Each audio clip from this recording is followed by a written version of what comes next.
So, does skin color impact my spirituality? As I said, that is a very racist question. The idea is to be always conscious that your physical self is just an outcrop of the land that you walk upon. Your mind is. So the important thing is your body and your mind should not become an impediment.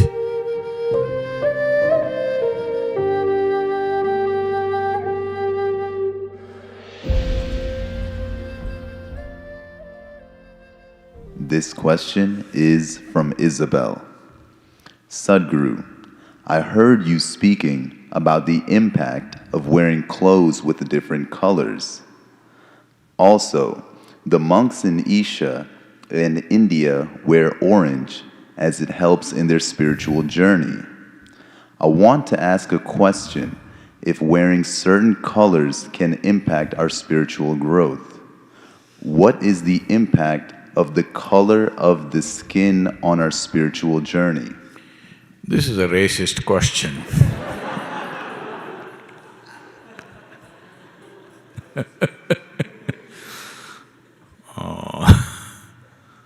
Well, the monks in India don't wear orange clothes, they largely color their clothes with the soil, with red earth, because we want to exist here as understanding always, existentially understanding, experientially understanding that what my body is just an outcrop. So there is a tradition in India of going and meditating near anthills. In this part of the world, I have not seen anthills growing like this. Do you have? I have not seen any in this region. But in southern India, everywhere in the country, generally in the tropical country, the anthills grow like that, and people believe, or for a long time believed that this is a snake house. Because snakes go inside in search of some protein, because the termites are super rich in protein. Because this whole thing that they build, they are mixing with their saliva, which is a very high-quality protein, very, very high-quality protein. They're mixing with the soil and they're building it that it withstands any kinds of monsoon, any kind of weather. Architecturally, it's fantastic. And in a way, our buildings are also in the Isha Yoga Center in India are designed like a termite hill. I learnt engineering from them because I did go into the termite hills for various reasons myself. But it is said, some of the tunnels going up to 700 kilometers, a termite can locate water 700 kilometers away and go there, digging up a tunnel.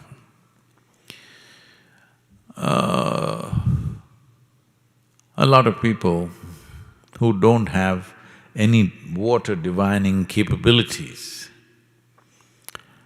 have this tendency to believe where there is a termite hill, there will be water, and they dig wells near a termite hill, but it could be 700 kilometers away.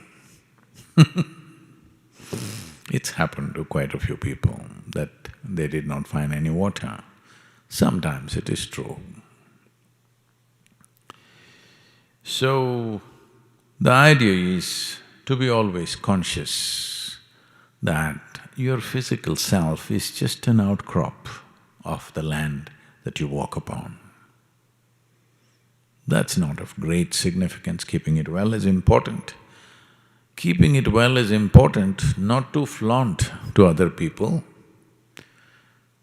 but keeping it well is important so that it doesn't come in your way. It doesn't come in your way means, if your body becomes troublesome because of, let's say, some health issue, then 100% of your attention will be only on that body. Taking care of the body will be 100% of your time and life.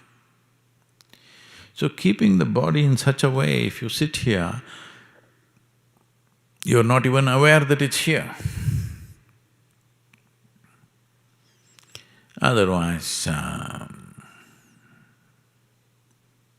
the various compulsive cycles in the body will keep you busy all the time. You should have seen the initial arguments when I came to this country and I said, the sessions are 3 hours long. They said, no way, our bladder capacity is only 1.5 hours. We need a break, otherwise we can't do it. Well, after the second day, nobody asked for a break, that's a different matter. But first day when they come, they say, no, this looks tyrannical, 3 hours, no toilet. Why did they build so many if we cannot go and use it? Toilets are not built for you to use it by choice.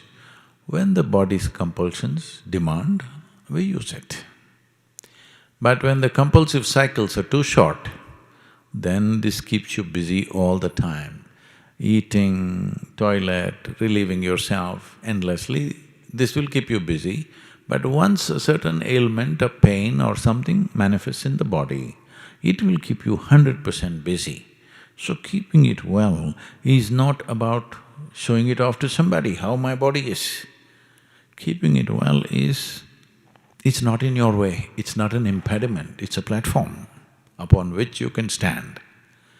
The same goes for the mental structure, and mental structures, which I know many people will start an argument on this, but your mental structure and your physical structures are very connected.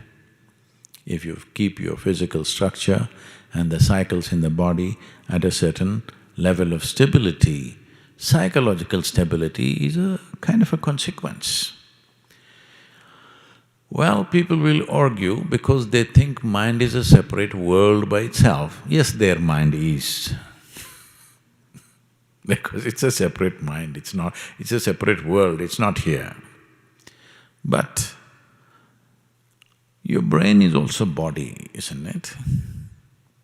And today if you have psychological problems, you don't inject something into your head, you put a pill in your stomach and it works.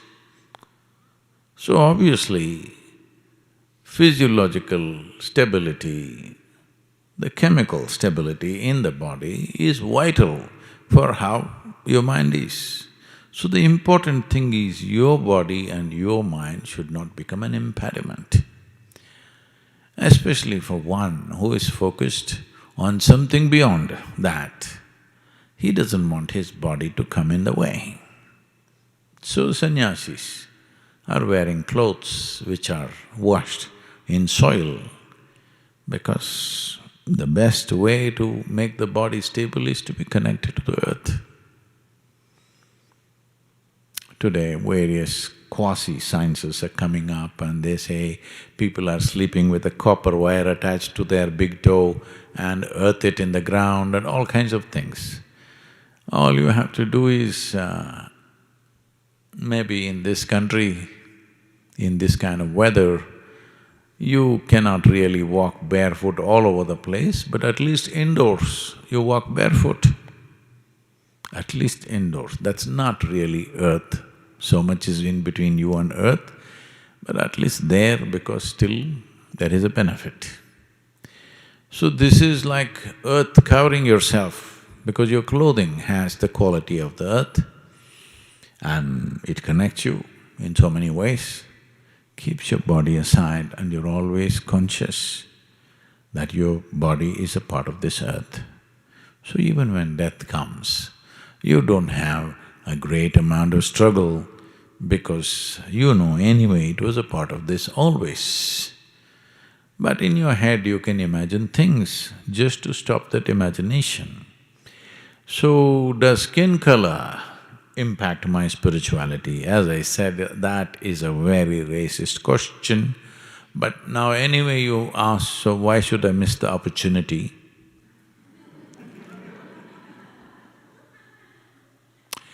This is the best skin color. If you want to be spiritual, you must burn yourself to this, otherwise you're not going to make it.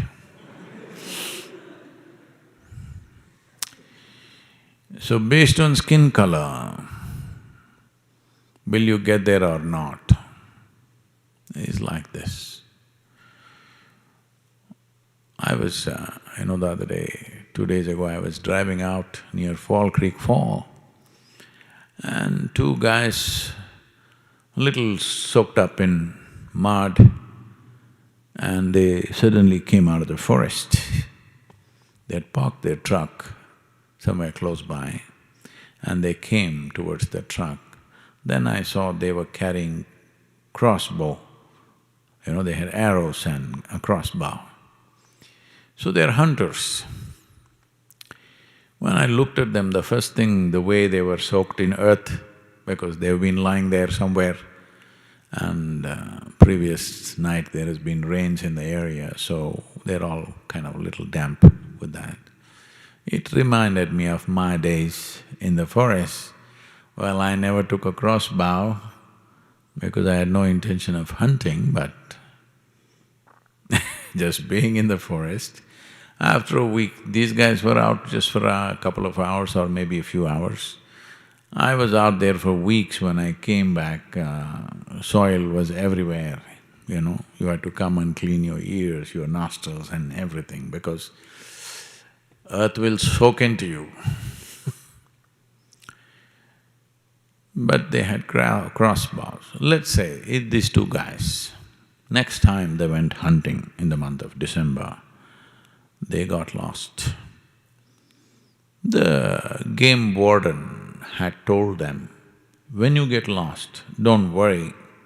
If you get lost in the mountains, don't worry, just fire 3 shots in the air. I will come and find you. So they got lost and they fired 3 shots, nothing happened. They left another 15 minutes, fired 3 more, nothing happened. Another 15 minutes, they fired 3 more, nothing happened. Then they got desperate. Then one guy said, I have only 3 arrows left.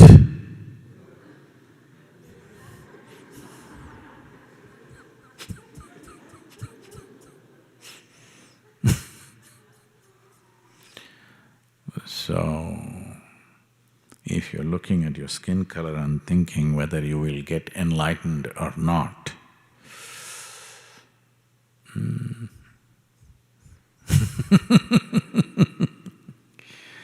well, you're really not even going skin deep, This is the color of the skin is not even skin deep, It's too much surface. Don't stay there. You need to get a little deeper than that. So